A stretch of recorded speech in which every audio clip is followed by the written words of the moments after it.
लहान मुलांना माझं एक सांगणे, ऐका ना, जर कुणाला कधी पण खाली खोटी जरी अंगठी सापडली किंवा खरी असेल खोटी असेल काय असेल, पण ती आपली वस्तू नाही हे आपल्याला माहिती आहे.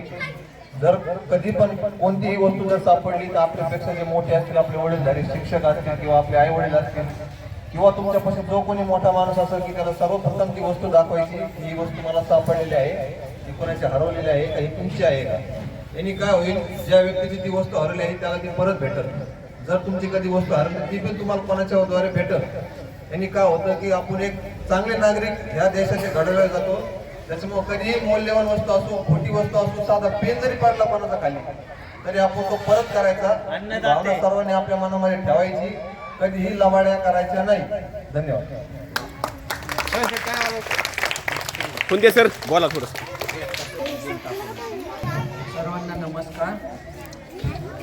राक्षस भवन गावामध्ये काल मी प्रथमता चालू कार्यक्रमाच्या निमित्ताने आणि अनावधानाने माझी अंगठी हरवली.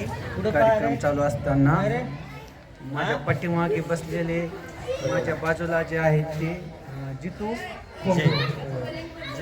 जैन यांना ती सापडली. त्यांनी प्रामाणिकपणे ती परत दिली, त्याबद्दल मी त्यांचं अभिनंदन कौतुक करतो. धन्यवाद.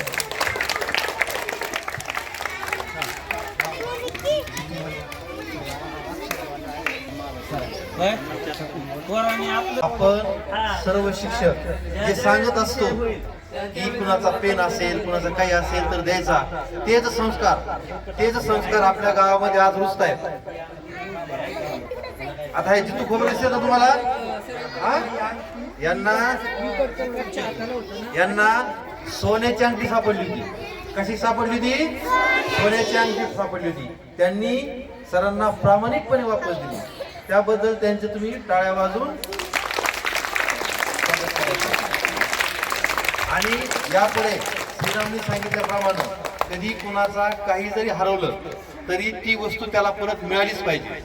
याने काय होतं, तुमची जरी कधी वस्तू हरली तर तुम्हाला ती वस्तू प्रामाणिकपणे परत मिळत असते. त्यामुळे आपला प्रामाणिकपणा ठेवायचा आणि प्रामाणिक राहायचं. आलं लक्षात?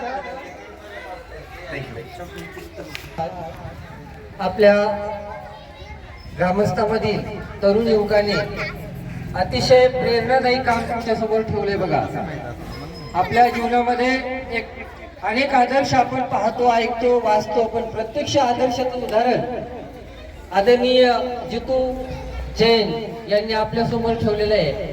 आणि विद्यार्थी मित्रांनो, खरे आदर्श हे अशा पद्धतीने आपल्या जीवनामध्ये जर आपण कार्यान्वित केलो तर आपल्याला खऱ्या भारताचे नागरिक बनवण्यापासून कोणीही रोखू शकणार नाही.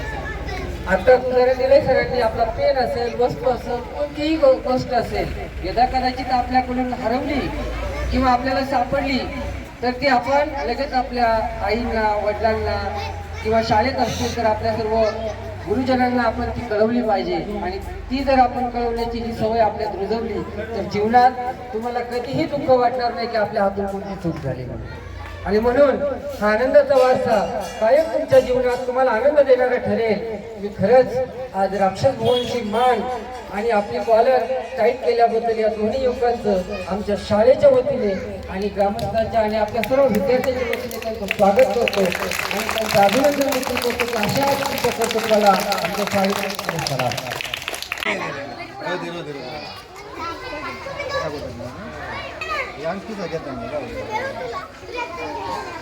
घेते ते त्यांना आयडी फोटोग्राफी. नाटकर सर चालू जा चाल ना. आता काय तुम्ही आल्यानंतर बी काय